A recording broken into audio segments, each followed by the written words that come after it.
எல்லோருக்கும் வணக்கம். என் லைஃப்பில் இந்த மாதிரி ஒரு பெயின்ஃபுல்லான ஒரு சுச்சுவேஷனை நான் ஃபேஸ் பண்ணதே கிடையாது.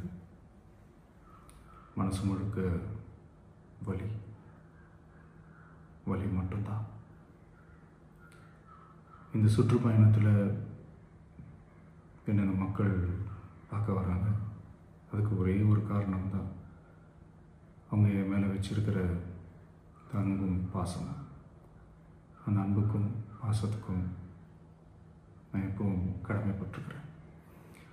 அதனால தான் இந்த சுற்றுப்பயணத்தில் மற்ற எல்லா விஷயங்களையும் தாண்டி மக்களுடைய சேஃப்டி, அதில் எந்த காம்ப்ரமைஸும் பண்ணிடக்கூடாதுன்றதுக்காக தான் அது என் மனசில் ரொம்ப ஆழமாக இருக்கும் அந்த எண்ணம்.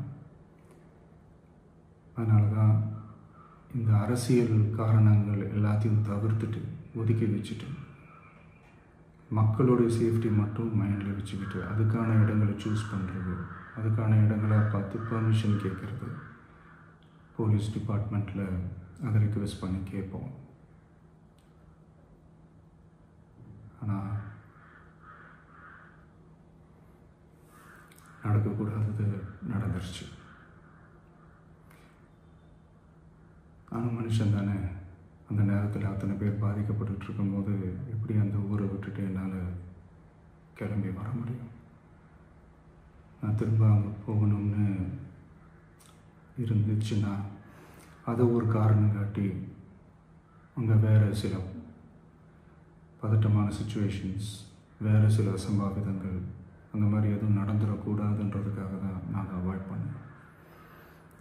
இந்த நேரத்தில் சொந்தங்களை இழந்து தவிக்கிற அத்தனை குடும்பங்களுக்கும் என்னுடைய ஆழ்ந்த இரங்கலை தெரிவிச்சுக்கிறேன். எனக்கு தெரியும், என்ன சொன்னாலும் இது ஈடேயாகாதுன்னு எனக்கு தெரியும்.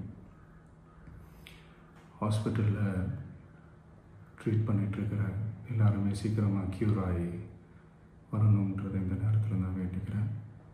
கூடிய சீக்கிரமே உங்கள் எல்லாரையும் நான் சந்திக்கிறேன். இந்த நேரத்தில் எங்களுடைய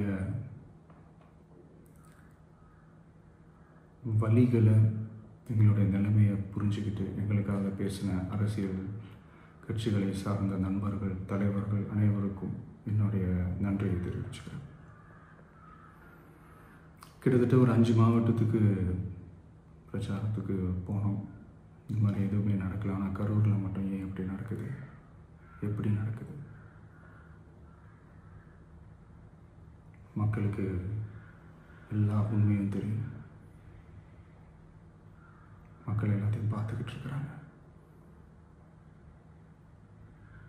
கரூரை சேர்ந்த அந்த மக்கள் அந்த உண்மையெல்லாம் வெளியில் சொல்லும்போது எனக்கு கடவுளே நேரில் வந்து இறங்கி அந்த உண்மைகள்லாம் சொல்கிற மாதிரி எனக்கு தோணுச்சு.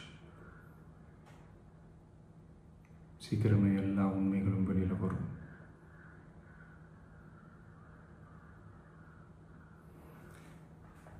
எங்களுக்கு தரப்பட்ட இடத்துல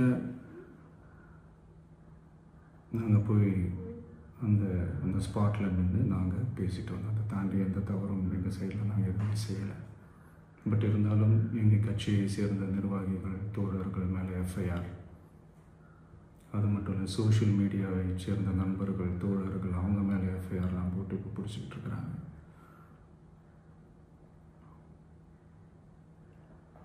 சிஎம் சார், உங்களுக்கு ஏதாவது இந்த பழி வாங்கணும் அப்படின்ற எண்ணம் ஏதாவது இருந்துச்சுன்னா என்ன வேணாலும் பண்ணுங்க.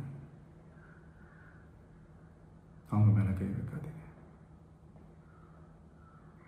நான் ஒன்று வீட்டில் இருப்பேன், இல்லை நான் ஆஃபீஸில் இருப்பேன்.